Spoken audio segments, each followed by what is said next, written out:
ancient Chinese belief, they say that the only thing that you could depend on is change. Now, numbers correlate to astrology, and I use Kabbalistic numerology, which is an old Israel metaphysical system, which the Israelites and the early Arabians, etc., used. And I use the Kai-Shi, which is an Oriental system that the Chinese developed that's several thousand years out for discerning what's going to happen to somebody.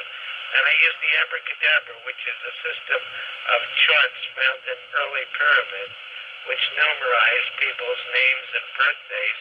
And through this method, the early Egyptians and Mayan cultures made pinpoint predictions as to what would happen in the world or in somebody's life. And the magicians, unfortunately, borrowed this word because it sounded mysterious and esoteric, and the magicians then would use it like abracadabra. This is going to disappear, but actually, these words actually describe charts found in pyramids that were a way of determining what numerological values in accordance with what usually would be planets. And instead of doing long astrological charts with wheels and calculations and evaluations, it was a shortcut system for hours of chart making and subsequent evaluation of such charts. One time when I was at a psychic fair in Albany, I met a Hindu astrologer, and what he gave my name and my birthday, and he spent about 20 or 25 minutes on a calculator. After it was all done, he said to me that you're in a period of a fluctuating money cycle. In fact, he said you're in the dragon's tail.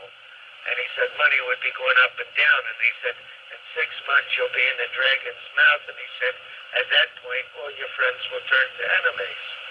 Now what he basically told me was very accurate and very, in my opinion, very precise. But then again, I understand concepts. I understand the ideas behind things, which is the root of everything.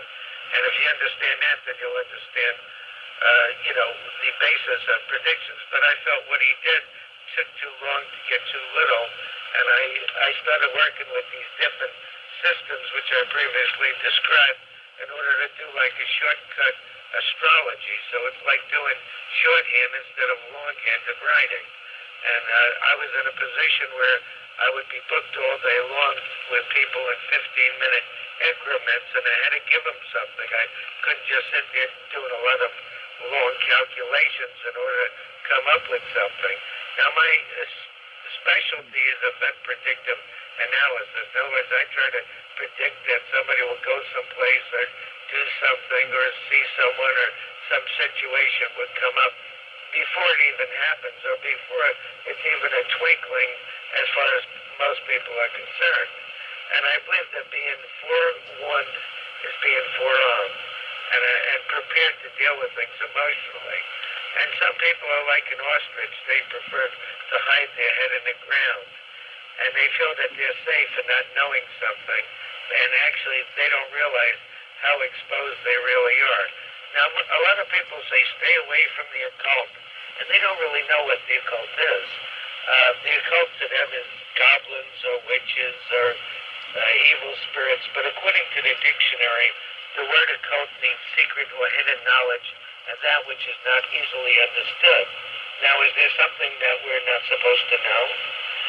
If we had such an attitude, people would say, as you people did years ago, that if man was meant to fly, he would have wings. So I guess we're not supposed to fly and have any knowledge then.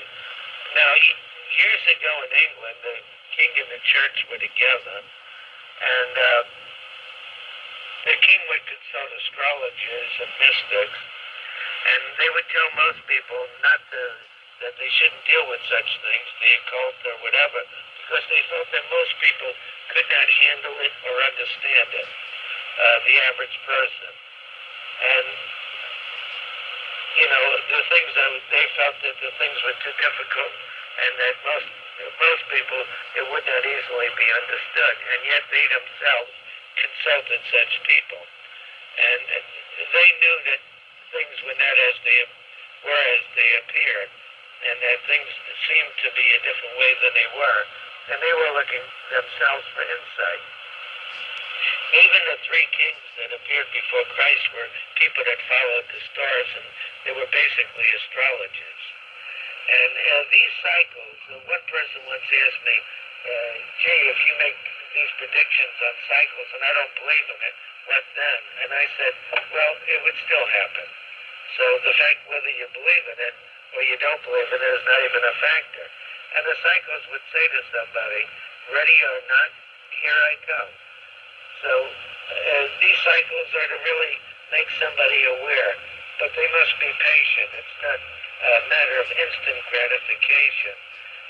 Once these, like I said, you'll see a change come by, and usually it comes by at the end of the month, about within the last 10 days of a month, and then for the next 3-4 weeks, somebody's dealing with those changes, and it seems like nothing's happening, but they are. They're coasting towards another change, which is going to either augment it or change that change. And then there's always the subject matter, which is the main event.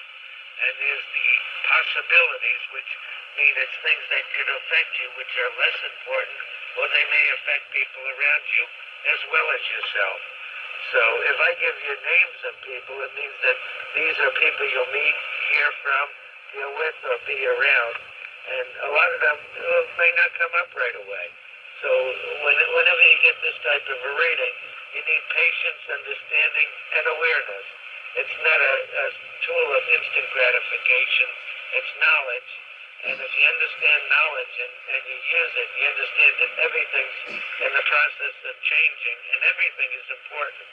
It was once said that the smallest little flower on Earth affects the furthest star, and the furthest star affects the smallest little flower. So I would say to you now that these are the words of Alan.